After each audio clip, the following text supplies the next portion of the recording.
que es una de las asignaturas que estamos llevando en la maestría en pedagogía. Vamos a comentar un poco sobre el capítulo número 1, que se trata sobre todo del estudio de la ética, poderla centrar dentro de un campo determinado y poder saber hasta qué punto va a influir en nuestra carrera como pedagogos. Ahora bien, partamos de la primera pregunta, ¿qué es la ética? Desde hace mucho tiempo hemos tenido la concepción de que la ética nos va a señalar lo que está bien y lo que está mal. La hemos tomado como un recetario que nos indica las conductas positivas de las conductas negativas. Sin embargo, la ética, a pesar de que hace mucho tiempo fue considerada simplemente como un capítulo más en la filosofía, que hablamos desde Aristóteles y que bueno, él la fue trabajando poco a poco. La ética en realidad va a ser un conjunto de conocimientos sistematizados que nos va a ayudar a comprender mejor cómo es el comportamiento humano moral. El objeto de estudio de la ética va a ser precisamente la moral, aquella que va a regir al individuo y que le va a ayudar a decidir sobre sus conductas positivas y negativas. Sin embargo, sí es importante distinguir que el objeto de estudio de la ética es la moral, pero no precisamente para dar recetas sobre lo bueno y lo malo, sino simplemente para poder estudiar el comportamiento humano a través de las diferentes eras en la sociedad o de las diferentes épocas y poder determinar por qué el ser humano se comporta de tal o cual manera. Podemos también hablar de que la ética tampoco puede dejar de partir de una concepción filosófica y que bueno, es propia del ser humano porque el ser humano es un ser social, es un ser que se va a vislumbrar o que va a partir a través de su existencia y de la existencia de los otros. Y bueno, en esta situación vamos a ver cómo el ser humano va a tener que existir a través del otro. Bien, dentro de la moral podemos encontrar actos y juicios morales, esto es, lo que se hace y cómo se juzga. Puede ser que una determinada conducta para mí sea positiva, pero sin embargo para el resto de la sociedad no lo parezca de tal manera. ¿Qué puedo hacer en cada situación? ¿Cómo debo de comportarme? ¿Cómo debo de actuar ante un determinado problema? Bueno, esto es un problema práctico-moral y no teórico-ético. Un acto moral es una responsabilidad y esta responsabilidad va a depender de un libre albedrío. Este libre albedrío lo han manejado diferentes religiones y si nos centramos en la religión católica, vamos a poder ver que Dios da el libre albedrío como un don al hombre para que él pueda determinar lo que es correcto y lo que es incorrecto.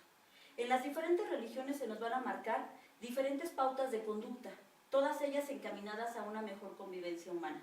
Sin embargo, ya es el hombre el que realmente decide lo que debe o no debe de hacer. La ética no va a crear la moral, pero sí la va a estudiar. Va a ver por qué el hombre se comporta de una determinada manera.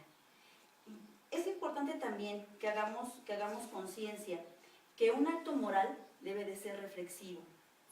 La pregunta quizás sería qué debo o qué no debo hacer ante una situación u otra, pero esto va a venir determinado por muchas situaciones, por todo el bagaje moral que yo traiga, por toda la situación familiar, por todas las costumbres, las tradiciones y todo aquello que va a permitir que yo me comporte de una manera o de la otra. Sin embargo, también vamos a encontrar que un código moral, que es el que nos va a brindar nuestra familia, que un código moral no es precisamente una serie de reglas que se deban seguir al pie de la letra. Un código moral es aquel en el que yo como ser humano me voy a regir y ese código moral que yo como adulto tengo lo voy a transmitir a mis hijos y ellos van a ir aprendiendo de acuerdo a lo que vayan viendo, van a imitar. Va a llegar el momento en que ellos puedan elegir entre una conducta buena y una conducta mala, entre un acto moral y un juicio moral. Van a tener que enfrentar el juicio moral y lo van a tener que hacer con responsabilidad, van a tener que afrontar las consecuencias de ese acto que ellos realizaron y que sin duda pues van a tener que afrontar también sus consecuencias. ¿Por qué consideramos a la ética como una ciencia? Bueno, la ética es una ciencia porque simplemente va a necesitar de otras ciencias auxiliares para que ella pueda proceder de una manera científica haciendo un estudio adecuado del comportamiento humano. Entre las ciencias que van a auxiliar a nuestra ética se va a encontrar la antropología social y la sociología. Estas dos se van a encargar de estudiar al hombre en el plano de ser social que es. Otra que es muy importante es el derecho, que va a estudiar la conducta del hombre pero basado en leyes ya establecidas por otros hombres y que han ido conformando para poder llegar a una convivencia pacífica, para llegar a una convivencia armónica. Tenemos también la economía política. La economía política va a influir muchísimo en la calidad moral de las personas. Sabemos que en los tratos de compra-venta, en todo lo que se refiere a dinero, va a intervenir de una manera definitiva lo que es la moral, tanto de un lado como del otro. Tenemos también que la ética no va a poder desprenderse tampoco de ninguna de las disciplinas de las que ha venido emergiendo, como es la lógica, la filosofía del lenguaje, la epistemología. Tenemos también una ciencia que va a ser muy importante para la ética, y esta es la lingüística.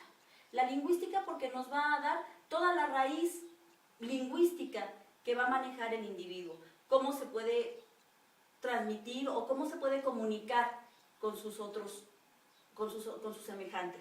Entonces, bueno, va a ser muy importante todos estos símbolos que nosotros podemos detectar en las personas, su manera de hablar, su manera de sentarse, su manera de mover el cuerpo, su manera de expresarse. Y todo esto va a recurrir también a una rama de la lingüística que va a ser la semiótica. Para nosotros como pedagogos es muy importante observar en cada uno de nuestros pequeños o de nuestros muchachos, de nuestros jóvenes en las aulas, toda esa diversidad de lenguajes, de símbolos que ellos van a manejar y que nos están expresando todo lo que ellos traen por dentro y que a veces no vamos a poder definir o no nos vamos a poder apoyar en eso mismo para poder sacarlos adelante. La semiótica entonces va a ser una parte fundamental también dentro de la ética. Es también conveniente hablar en un momento dado de toda la responsabilidad que tenemos ya no como maestros, sino también como padres de familia, como miembros de una sociedad que está carente actualmente de valores humanos, que se enfrenta a situaciones en las que a veces por querer obrar bien, pues hacemos todo lo contrario. Yo creo que es importante retomar a la ética como base de nuestro trabajo y hacer entender a los demás que mediante un trato equilibrado, mediante un trato armónico, justo, poniendo en práctica todos los valores humanos que nos rodean, vamos a poder conseguir una sociedad más justa y poder educar hacia una sociedad mejor. Me dio mucho gusto haber podido compartir este momento con ustedes. Nos vemos en el siguiente video. Muchas gracias por su atención.